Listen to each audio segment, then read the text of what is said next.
They used to scream his name louder than any prime ministers. He was the front man of a band that defined a generation, a golden-haired idol who once made stadiums shake and teenage hearts melt.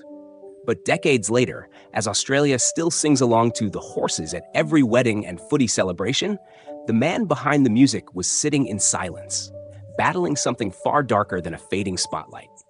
What happened to Daryl Braithwaite when the crowd stopped cheering?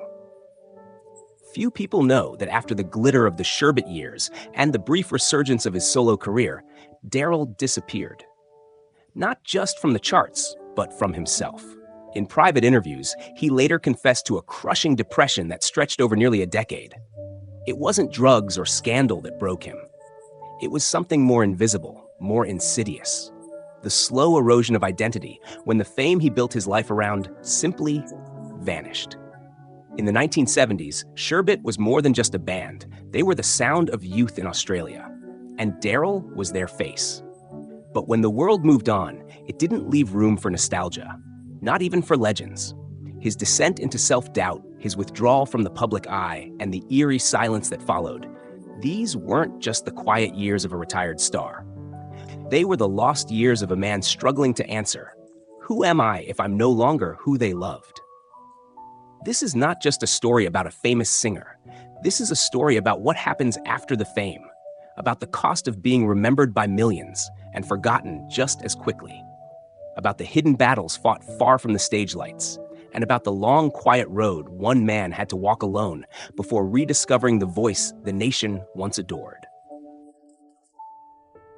Australia in the 1970s was a land of surfboards, teenage dreams, and a national hunger for something to call its own. American and British music dominated the airwaves, but deep inside suburban bedrooms and on the sticky floors of high school discos, a local revolution was stirring. At the heart of it was Sherbet, and at the heart of Sherbet was Daryl Braithwaite. He wasn't just a lead singer, he was the face of Aussie pop. With his feathered hair, white flares, and effortless charm, Daryl embodied the dreams of a generation. Teenage girls plastered his posters on their walls, young boys mimicked his style, and music journalists hailed Sherbet as Australia's first true pop superstars. With hits like Summer Love and How's That, they weren't just competing, they were winning, outselling international acts and dominating the local charts with an ease never seen before. Formed in 1969, Sherbet began as a pub band, but quickly rose to national fame through relentless touring and a keen sense of commercial pop hooks. Their clean-cut image and catchy tunes made them household names. At their peak, they were drawing bigger crowds than Elton John in Australia. Sherbet wasn't trying to look like rock gods. They were pop idols for the everyday fan, shiny, relatable, and local. And Daryl's voice, smooth yet full of longing, became instantly iconic. But as the 1980s approached, the tides began to shift. The music scene turned darker, edgier. Sherbet's polished pop felt increasingly out of step with the times. Their attempt to reinvent themselves as Highway with a more mature sound aimed at international markets failed to ignite. Behind the scenes, creative tensions and the brutal pressure of staying relevant were growing. Daryl's solo career offered a brief but brilliant spark. His 1990 single, The Horses, a cover of a Ricky Lee Jones song, became an unexpected anthem. It gave him a second wave of fame, cementing him as more than just the guy from Sherbet. Yet, even as crowds still sang along, something inside Daryl was beginning to fracture. The joy of performing was still there, but so was the quiet dread. What if this was the last time they cared? No one saw it coming. Not the fans, not the media, not even his close friends. One day he was a national treasure, and the next, nothing. The hits stopped, the tours slowed, interviews became rarer. And Daryl Braithwaite, the man once adored by millions, slipped into a silence that few dared to question. But silence, as it turns out, speaks volumes. Because this wasn't just a decline in career. It was the unraveling of a man's identity, a quiet fall into depression that lasted for years. And while Australia kept dancing to his past, the present for Daryl was a blur of isolation, self-doubt, and a haunting question that refused to let go. If they don't love me anymore, do I still matter? That is the theme that cuts through this story like a cold wind. The aching distance between the noise of fame and the silence that follows. and the toll it takes when the spotlight fades, but the memory of who you once were never does. It began, like many stories of fame, with a quiet boy and a dream. Born in October 1949 in Melbourne, Daryl Braithwaite was the son of a construction worker. His twin brother, Glenn, shared his early years of mischief and music, but it was Daryl who found his calling in the pure, magnetic power of song. He worked as a fitter and turner by day, sang in cover bands by night, the archetype of the working-class Aussie chasing stardom, one pub gig at a time.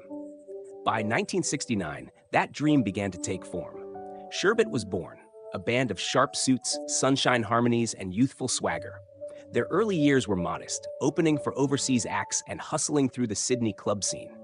But as glam rock and teen pop began to dominate the 70s, Sherbet found their sweet spot. They weren't edgy or rebellious, they were nice, and Australia was ready for nice. By 1975, they were unstoppable.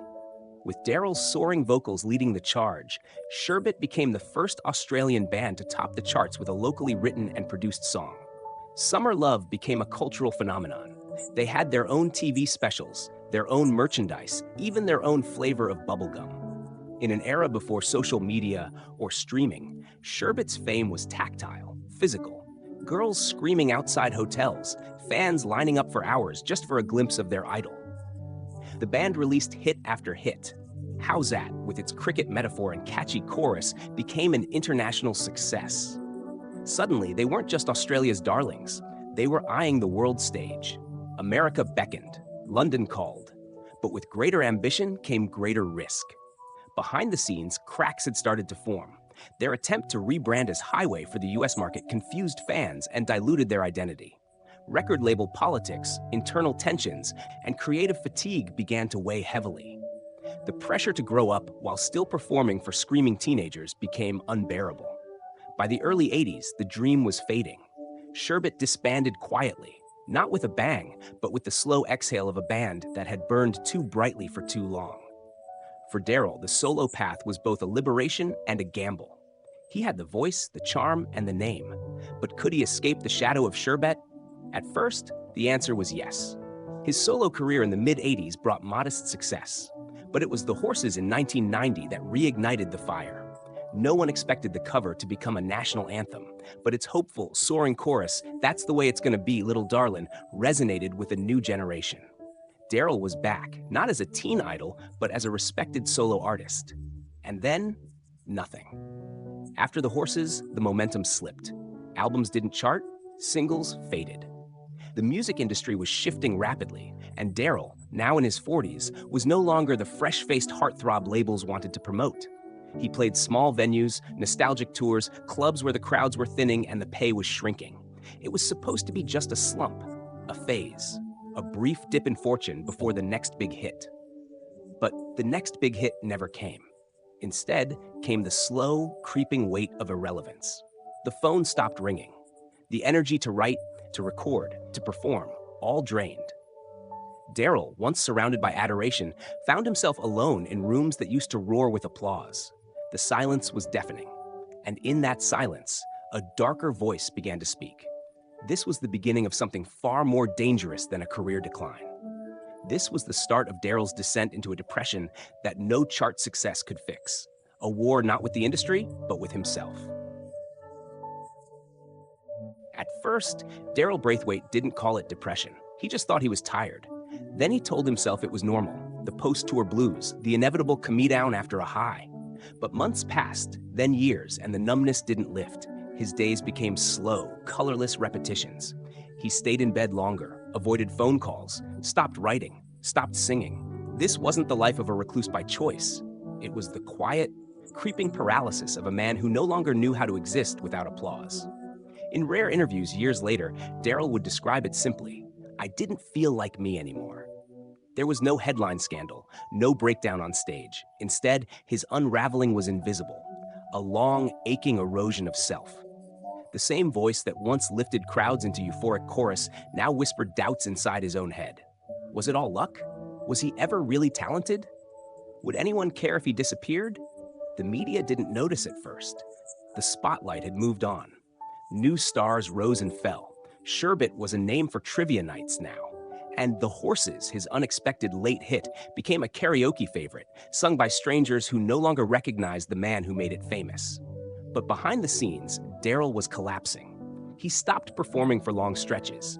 Friends said he withdrew emotionally, even when physically present. He would avoid public events, and when he did attend, he seemed subdued, a shadow of the animated frontman he once was. Privately, he battled waves of sadness he couldn't explain. There were no drugs, no rehab stints, no police reports, just the silent, invisible spiral of a man slipping into the background. At one point, he considered quitting music altogether. "There was a time I thought I'd had my run," he confessed in a later radio interview. "I thought maybe it was done. Maybe I was done." The idea that the world had moved on and that he no longer mattered weighed heavier than any critic's review ever could. One former bandmate revealed that Daryl couldn't even listen to old Sherbet records for a while. He'd get this look in his eyes, like hearing his own voice reminded him of everything he lost. Another friend said Daryl would sit in cafes alone, quietly humming melodies, then leave without speaking a word. And yet, through it all, there was something quietly defiant in him. He never gave up entirely. He never disappeared completely. Somewhere deep down, even in the darkest moments, Daryl Braithwaite held on to a thread, however thin, that the music still lived in him. That thread pulled taut in 2017 when The Horses, almost 27 years after its original release, re-entered the public consciousness like a tidal wave. Suddenly, it was everywhere again, at footy games, festivals, weddings. Young Australians, many of whom weren't even born when the song first hit, were belting it out like it was theirs. A cultural revival had begun, not because of a marketing campaign, but because the people reclaimed it. And with it, they reclaimed him. Daryl began receiving calls again, not from agents, but from fans. Social media lit up with tributes. Suddenly, the man who thought he'd been forgotten was now being celebrated, not as a relic, but as a living legend. In 2018, he was inducted into the ARIA Hall of Fame. As he stood on stage, visibly emotional, many noticed the subtle shake in his hands, not from nerves, but perhaps from the surreal recognition that after all this time, he was still seen. The media framed it as a comeback, but for Daryl, it wasn't a return to fame, it was a return to himself. He began performing again with a quiet confidence, not chasing chart positions, not seeking headlines, just singing. The same voice, a little older, a little wiser, and now carrying not just notes but stories of pain, loss, and slow healing. In the end, what nearly broke him was not being ignored. It was being remembered only for who he used to be. But what saved him was something far more powerful. A nation singing his song like a hymn, not to the idol of their past, but to the survivor of a silent storm. At Aussie Uncovered, we believe the story of Daryl Braithwaite isn't just a tale of fame and fall. It's a haunting portrait of what happens when an entire nation outgrows its heroes, only to realize decades later that they never truly left. Daryl's voice defined a generation. He was, for a time, the face of Australian pop, clean-cut, charismatic, instantly recognizable. But what makes his story compelling isn't the early success, it's the silence that followed. While many artists of his era faded gently into legacy circuits or found reinvention in new personas, Daryl disappeared into something far more human: vulnerability. Too often, we treat fame as a permanent currency. We assume that those once adored will always carry that glow. But what Daryl's journey reveals, painfully honestly, is that fame is brittle. One day you're everyone's favorite, the next you're a trivia answer. And if your identity is built on public affection, the loss of that love can feel like a death. We respect Daryl not just because he returned, but because he never tried to force a return. He didn't chase relevancy through reinvention or gimmicks. He let time do what it does best: reveal truth. And the truth is, his music endured even when he could not. The Horses lived in the bloodstream of Australian culture, quietly waiting for the right moment to remind us of what we once had and still have. We also admire how openly he later spoke about his depression. In a culture that often asks men, especially public figures, to remain stoic and strong, Daryl admitted to fragility. He gave voice to something many feel but few can articulate: the loneliness of being loved only in memory. This story also forces us to ask difficult questions. How do we treat our stars when the spotlight shifts? Do we remember them as they were, or do we let them evolve, fail, heal? Do we check in, or do we forget until the anniversary hits? Daryl Braithwaite's legacy isn't just in his music. It's in the way his journey mirrors that of many Australians who once felt seen and then slowly felt invisible. His resurgence wasn't orchestrated, it was organic, a true grassroots reawakening of affection. And that tells us something profound. Even when the industry forgets, the people remember. So yes, we celebrate Daryl, not just as a singer, not just as the voice of Sherbet, not just as the man behind the horses, but as a reminder that the stories worth telling are the ones that almost vanished. The quiet battles, the unseen years, the man who once thought it was over, and then found his name echoing louder than ever before. What about you? When was the last time you heard the horses and thought about the man behind it? Do you remember the face that once filled TV screens and magazine covers? Or were you among the many who rediscovered him without even realizing it? Because in the end, maybe this isn't just his story. Maybe it's ours too, a nation learning how to love its legends again.